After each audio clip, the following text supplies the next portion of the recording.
notre ville. Mais voilà, ce que je disais, c'est King Carol, c'était obligé de le laisser whiff parce que du coup, il a ses coups avec de l'armure qui ont de la priorité. Donc tu ne peux pas trade puisqu'il va gagner à chaque fois. Donc tu es obligé de le laisser approcher pour que justement tu puisses le punir ensuite. Sauf que bah, si tu le laisses approcher, il peut juste pas approcher en fait avec sa couronne et ses projectiles. Donc voilà, c'est ce genre de personnage où le gameplay est un peu difficile, il faut réussir à s'adapter. Mais ici, ce ne sera pas le cas puisqu'on aura le Mi-Gunner de la part de Xivilax et du côté de Monkey Dozio, ce sera Dr Mario. On reste sur de la lotière. Hein. Ouais, j'allais me dire que quand même sélectionner King Carol là-dessus.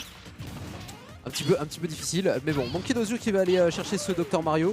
Alors là on est sur un personnage qui a un petit peu moins de recovery, on va pas se mentir par rapport au Mario de base, on va vraiment pas loin. Par contre en termes de puissance sur les smash et autres, on est sur un autre level, notamment la backthrow que je trouve absolument incroyable, c'est le meilleur moyen d'envoyer tout ce qui est médecin corrompu et conseiller Pôle emploi si t'as vraiment envie de t'énerver. Mais le début de cette game est bien parti pour Monkey Dozio, qui est en train de mettre une très bonne pression sur mes gunners. Ouais, et tu n'as pas menti. Lorsque tu as parlé du kill power de Dr Mario, on va trouver l'excellent EP ici de la part de Monkey Dozio évidemment. On a des. Alors, Dr Mario évidemment plus de puissance, tu l'as dit, comme on dit chez moi, il met des très puissantes, des grandes tartes dans le crâne comme ça. Mais bah, l'autre souci, c'est que forcément tu es plus lent et du coup, ça va être difficile de parer les projectiles comme ceux qu'envoie Xivilax depuis le début. Néanmoins, on a quand même des outils pour contrer, on va dire, ces projectiles avec évidemment la cape et également la spéciale de Dr Mario, sa petite pilule qui peut également trade avec les projos. Okay. Et attention quand même du côté de Xivilax parce que cette bombe vient de sauver le Dr Mario. Il était mort et avec l'explosion malheureusement on vient de le sauver. Et la backthrow, tu en parlais, elle est très puissante. Pardon. Elle est très puissante, mais c'est surtout l'animation moi que je trouve absolument incroyable. Franchement, balancer quelqu'un comme ça en mode catch, c'est vraiment bien fait pour ça un fait un peu prise de judo. Ouais. Ouh, et on arrivera à aller chercher ce slip finalement avec un des projectiles qui va venir terminer la stock de Monkey Dozio, mais ce dernier se reprend instantanément sur le début de cette deuxième stock pour lui, toujours à 0% et qui aura tenté de mettre la pression. Bien heureusement, on aura quelques petits projectiles de la part de Xevil pour positionner malheureusement. Mauvais replacement et on se prendra ce smash en pleine tronche. Ouais, bah c'est un peu, on va dire, ce qui est paradoxal un peu avec tous ces persos comme ça un petit peu campy, c'est que en fait t'as envie du coup de fuir ton adversaire et du coup t'as tendance à trop te corner toi-même. Sauf que quand tu te corner, t'as moins d'options pour sortir de la pression, surtout mise par un personnage aussi puissant que Dr Mario. La hashtag ici qui va pas parvenir à tout frame, ce qui veut dire que bah on est obligé encore une fois d'être en corner, on doit neutral get up, on doit être patient, on va enfin réussir à toucher notamment avec ce triangle jump back air, mais la situation s'inverse très rapidement. On a du mal à gérer la différence entre quand il doit jouer qu'avec des projectiles ou quand il doit essayer de mettre de la pression. C'est comme quand tu joues Samus, elle ne fait pas que des char shots, elle fait aussi des forward air, elle te met des nerfs en avant, elle te met la pression. Et si avec tous ces projectiles, Xivilax il n'avance pas et du coup bah il reste dans une position qui est un peu délicate. Ouais, parce qu'on a aucune récupération de contrôle de terrain. Toujours un petit peu toujours un petit peu difficile en trail, surtout que Monkey met très bonne pression, mais c'est moi où le fait de renvoyer ce projectile, ça le renvoie pas tellement en fait. Ouais, c'est ça. Bah en fait, c'est la difficulté, c'est que bah forcément le contre et le reflect de Xivilax et de son Mi-Gunner, bah il est permanent, contrairement à celui de Dr Mario qui lui est efficace qu'une seule fois. Donc il se le fait renvoyer, il l'envoie, il le renvoie, il se le fait renvoyer, il meurt assez tôt. Et en parlant de mourir assez tôt, up tilt, up B, ça fera l'affaire. Et on a une bande de gourgandins derrière qui ont l'air de bien s'amuser à faire des galipettes. Voilà, ils font des up B de Dr Mario également sur leur siège. Mais ouais, hein, la puissance de perso ne pardonne pas évidemment. Et pour le moment, on n'a pas trop pu voir, comme j'ai dit, à quel point Mi-Gunner peut mettre la pression à Dr Mario et peut l'empêcher d'approcher, peut l'empêcher de jouer. Et aussi, quand même, faut la laisser à Monkey Dozio. Une belle gestion justement de compter projectiles avec des shows. On utilise d'abord la plateforme, on descend, on shield, on va renvoyer, on essaye de re-shield. On a les bonnes options, on sait comment parer ses projectiles et il y arrive bien. Et apparemment, on est sur un flash mob, on est en 2012. Tout le monde s'y met même sur la scène. Les gens sont dans l'ambiance. Tu mets ton tête, c'est la fête apparemment. Ah ouais? On m'avait pas prévenu. Bah regarde, des gens ils font des flash mobs et tout, mais on prévient même pas. C'est vrai, mais après c'est peut-être parce que c'est Monkey Dozio aussi, tu vois. J'ai envie de dire, ces derniers il met la fête partout où il va. Même au Japon. Il est vrai. Il était très longtemps au Japon, donc peut-être qu'on va avoir ce fameux délire de ouais c'est la salle du temps du Japon, tu vas au Japon, tu deviens top 6 FR. Bah écoutez, on va voir si Monkey Dozio il va réussir à montrer que c'est vrai, mais pour l'instant on est donc sur un counter pick avec le King Carol qui va être récupéré. King Carol, ça par contre ça va moins se baser uniquement sur les projectiles, on va avoir forcément plus de coups qui vont essayer de mettre la pression, essayer de jouer avec l'armor du personnage pour trade justement. Et là par contre on s'est endormi du côté de Monkey Dozio. On anesse un petit peu sur ce ledge et forcément on va prendre un Silver Spike avec un gros down air. Ça démarre mieux pour Xivilax. Xivilax il met un gros début de match là-dessus avec la couronne qui va être replacée. On la renvoie mais on se fait pas toucher par sa propre couronne. Et non, c'est bien la couronne de King Carol qui va continuer à mettre un très bon début de partie. Un petit boulet qui va venir passer. On mettra une bonne roll pour Monkey Dozio mais on n'arrive pas à forcément se replacer au centre de ce terrain. On a un Xévil qui est parfaitement en contrôle et qui va continuer. Par contre, là où est le problème, c'est la taille de King K. Rool. Autant ça met beaucoup de dégâts, autant le fait de se prendre des combos, ça va être facile pour Monkey de les mettre avec son Dr Mario. Le personnage est énorme, mais ça ne veut pas forcément dire qu'on passera devant, vu que là, Xévil a une stock d'avance et 113% déjà de sécurisé sur Monkey. On a déjà une deuxième game qui est beaucoup plus serrée entre les deux joueurs. Ouais, tout à fait. Après, la stock ici peut partir assez facilement. On a beaucoup de setup avec Dr Mario, notamment avec les fameux pilules into up B, down throw into down B, comme on l'a vu tout à l'heure. Mais là, ça va être un up throw et on profite forcément des 3 plateformes du côté de Xevilax. La up throw de King K. Rool ne pardonne pas. Il est envoyé par-dessus la 3ème corde. On va quand même réussir à trouver la back throw. Il faut absolument récupérer une bonne phase d'edgeguard, mais c'est compliqué d'edgeguard à King K. Rool. Tu peux pas le down air à cause de la hitbox qui est au-dessus des hélices. Et donc, il faut trouver la solution on les trap. Néanmoins, un gros King K. Rool avec tous ses coups, avec ses nerfs et son bidon qui le protège, c'est pas si facile que ça. Oh là là, on a récupéré la couronne. Est-ce qu'on peut en faire quelque chose pour Non, pas du tout. Par contre, on arrivera à trade de ce coup pour aller chercher cette première stock. Mais que ça va être difficile d'aller le chercher. On n'a pas encore trouvé de véritable solution à l'heure actuelle pour le joueur de Dr Mario qui péniblement essaye de se repositionner sur ce ledge, qui va une nouvelle fois trouver cette roll et reprendre le milieu du stage. Mais encore faut-il arriver à dégager ce King K. Rool, et ce n'est juste pas possible. Très bon mix, très bon match, très bon. Voilà, je vais y arriver. Très bonne sortie de la part de Monkey pour se repositionner, mais par contre on est déjà monté à 112%. Comment on va pouvoir se sortir de cette situation, Walid?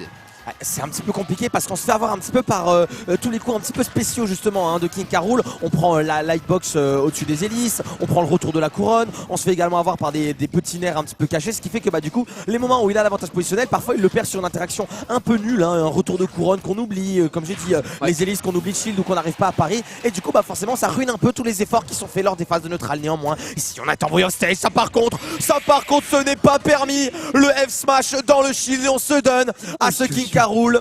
Et le croc horrible qui vient de backthrow lui également. Elle est moins stylée, elle est moins catch, mais elle fait tout autant le travail. Ouais, elle t'aura clubé un seul quand même. Hein. Ok, c'est peut-être sa meilleure kill sera en plus, je crois, la backthrow à King K. Rool, il me semble. Ouais. Après, il y a le Berry qui peut connecter sur up tilt aussi, qui est pas mal, mais il me semble que c'est un keeper quand même assez fort. Donc attention à pas se retrouver dans cette position. Pas la même erreur, ouais. Pas se retrouver à refaire des smash dans le shield. Sinon, le out of shield grab va popper instantanément et Monkey va un petit peu avoir mal. C'est un peu la classique à ces rounds là, c'est quand ils ont du mal à trouver le kill, ils forcent les options de kill comme justement CF Smash ou autre, et si le joueur en face s'y attend et joue de manière très safe, c'est cuit en fait. Et on en a eu la preuve parfaitement de la part de Xevilax qui revient au score avec un 1-1 sur ce winner round 2 entre Monkey et lui.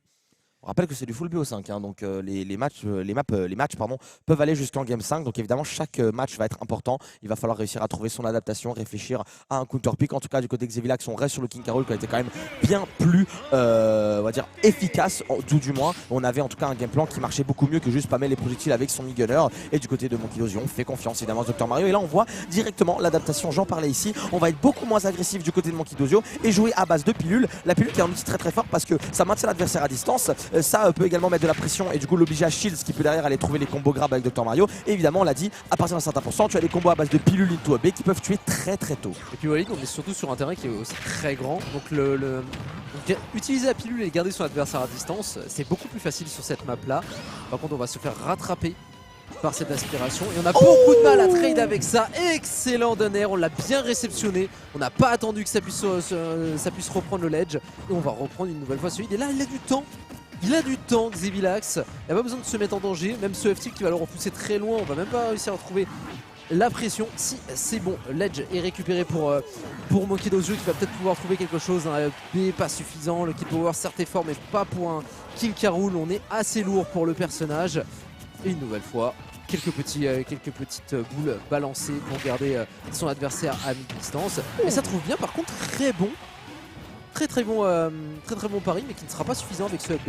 Ouais, malheureusement, ça n'a pas suffi tout du moins. On va mettre le renvoi. Attention, ça peut potentiellement break shield. On n'a pas eu la pression ici du côté de Monkey. L'équipe de cette game s'est écrit comme le dernier avec un gros spike de Xevilax. Allons voir s'il va également encore une fois réussir à creuser son avantage pour ça. Il va falloir que Monkey parvienne du moins à faire en sorte que ça n'arrive pas. Mais néanmoins, c'est un petit peu compliqué parce qu'on voit Xevilax qui peut se permettre beaucoup de choses qu'on ne pourrait pas forcément face à un personnage plus classique notamment. Il fait beaucoup de regrab parce qu'il sait que justement Monkey ne peut pas aller le chercher off stage avec la réco aussi faible car un Dr Mario. Néanmoins ici On va réussir à, j'allais dire, éviter que l'avantage ne se creuse un petit peu plus, mais ça a été mal fait ici puisque on a évidemment utilisé la prio, le gros bidon du King K. Rool qui, vous l'avez vu, légèrement fêlé parce que on peut tanker un petit peu King K. Rool, mais pas tout. C'est-à-dire qu'avec des coups par exemple aussi puissants que Dr Mario, on peut potentiellement avoir le ventre qui explose et avoir l'effet comme un break shield. Et ici, ça n'est pas arrivé puisqu'on a réussi à avoir le fameux combo, j'en parlais, Parry avec la down throw into up smash en rythme de mash, et ça lui permet de prendre une nouvelle fois la stock d'avance. Xevilax toujours convaincant. Xevilax qui intensifie la pression, hein. C'est vraiment une envie d'aller chercher ce Dr Mario, de ne pas le laisser respirer. Un up B qui a été trouvé pour Monkey Dozio, mais toujours pas suffisant, hein. Il faudrait trouver un S-Smash, mais tu sens qu'il l'a un petit peu bloqué par rapport à ce qui s'est passé sur la game d'avant. N'a pas trop envie de se risquer à nouveau mettre un coup trop dangereux, qui pourrait être puni. Alors que une nouvelle fois on retrouve ce ledge et l'écrasement avec l'énorme coup de poing, le gant de box. C'est un chaos technique. On reviendra à 2-1. On va même passer devant pour Xevilax, pardon, on ne reviendra pas, on passera devant dans cette game. Rappelons-le, on est en BO5, mais il n'en manquerait plus qu'une pour terminer, pour que Xevilax passe à la suite. Ouais, tout à fait, il n'en manque plus qu'une pour ici le joueur de King K. Rool, qui on l'a vu a toujours gardé un petit peu son game plan avec j'envoie un de mes projectiles, et du coup pour avancer Monkey Dozio il s'oblige à utiliser une hitbox, à savoir soit il va du coup sur le trailer dodge, soit il va utiliser sa cape pour envoyer le projectile, mais en renvoyant sa cape il a du lag, et derrière Xevilax n'a juste qu'à le cueillir avec un aerial, l'envoyer off stage, et ici on a eu 2 kills avec la down throw et l'enterrement, ce qui semble visiblement être un peu un échec et mat. Monkey Dozio qui se fait un peu read ses mashing, c'est un peu une situation compliquée. Des fois tu te dis que tu dois pas mash mais tu as peur de prendre les S-mash, des fois tu mash mais tu te fais read et tu peux te prendre des uppers. C'est une situation qui est quand même assez compliquée, et Xevilax avec son tag très fleuri bit en tronc qui arrive à, on va dire, s'emmener à une game de la victoire et de passer en winners round 3. Moi c'est... Je pense que Flaubert, si tant est qu'il a été enterré, se retourne dans sa tombe, ou du moins il s'enorgueillit d'un langage aussi fleuri. Allez, on aura le counter pick également cette fois de la part de Monkey Dozio. On l'a vu qu'on n'arrivait pas à trouver la solution avec le Dr Mario, c'est donc on va remonter un petit peu dans la tier list avec Pikachu. En vrai, pourquoi pas. Et Pikachu, alors certes ça peut parfois manquer un petit peu de trouver des situations pour terminer son adversaire, surtout un monstre de bois que peut être King K. Rool. Donc pour Monkey Dozio il va falloir faire preuve de beaucoup de parcimonie dans ses approches, parce que lui par contre il est léger et il suffirait d'un petit coup ou d'un up smash, très bon match, on s'en est sorti pour venir se faire terminer. En revanche les combos avec les neutralaires devraient trouver souvent leur cible pour le joueur de Pikachu, mais à un seul grab, un up smash et c'est terminé. Ouais, on n'a pas la même vitalité qu'avec Dr Mario. Lorsqu'on est un petit rageonné, on n'arrive toujours pas à trouver la solution. Je pense pas que c'était vraiment un problème de pick, je pense surtout à un problème qu'on n'a pas le counterplay, on ne sait pas comment jouer contre le King K. Rool, et du coup on se fait avoir par les spécificités de ce personnage, et peu importe le personnage que tu vas prendre en face, et si tu n'as pas la réponse, tu ne la trouves pas. On va avoir l'obstro ici qui va être trouvé, tentative de juggling peut-être, on va le cueillir avec un petit, peut-être avec un pair, non, on va se contenter tout simplement de jouer avec la couronne. Également les tilt joints de Pikachu qui sont censés être un outil très embêtant, qui peut du coup justement t'empêcher de mettre des coups, ou du moins de faire ton spacing. King K. Rool il s'en fout, parce que déjà King K. Rool il peut tanker ses projectiles avec il peut tanker justement ses tilt joints avec l'armor de ses coups. Le back air lui ne tuera pas, on l'a dit, Pikachu va galérer à en venir à bout de ce King K. Rool. Est-ce qu'on peut y aller? Est-ce qu'on peut aller chercher ce King K. Rool en dehors du stage avec un affaire? Ça sera bon pour Monkey Dozio, on se retrouvera à 2 stocks partout, mais avec quand même déjà 94% de son côté. Les Tiljol qui vont faire office de barrage un petit peu pour empêcher Xevilax de pouvoir se rapprocher de son adversaire. On va même aller le chercher très loin. Attention mine de rien, 108% face à ce King K. Rool. Si on a un reverse, un seul petit reverse, un fer qui pourrait toucher, ou un grab comme celui-là qui va aller chercher la up throw, on est très proche du plafond sur PS2. Donc encore un petit coup comme ça, 136%, et on pourrait avoir la fin de la deuxième stock de Monkey Dozio. Attention. Ouais, un peu plus rapidement forcément qu'il ne l'espère, et du côté de Xevilax on a toujours ce même game plan. On envoie ses petits projectiles, on attend qu'il arrive et on le cueille avec un air. On a tenté ici la tentative de ledge trap avec le fameux je me mets sur la plateforme, je t'aspire et hop je descends, mais là par contre on a un autre qui va descendre une stock, c'est le bon Monkey Dozio. Backthrow encore une fois qui va tuer son kill power, est impressionnant. On va ici mettre la dash attack, voilà. Si on voit qu'on n'a pas la solution en essayant de trouver des aériaux pour essayer de punir sur des phases de juggling, on peut également essayer de punir en landing, et là ça peut être un petit peu mieux avec notamment ce up throw into Fatal Foudre, mais ça ne connectera pas. On a eu la Bundy ici côté Xevilax, on est toujours sur des pourcentages où ce King K. Rool n'est pas tellement embêté, à moins on va dire d'un gros S-Smash, mais ça a plus l'air d'être un comic toll qu'une vraie solution trouvée. Voilà, faut pas pour Monkey Dozio qu'on le laisse redescendre sur le terrain. On a un bon contrôle dans les airs depuis tout à l'heure. Ah, le S-Smash une nouvelle fois qui est un petit peu mal trouvé au niveau du timing.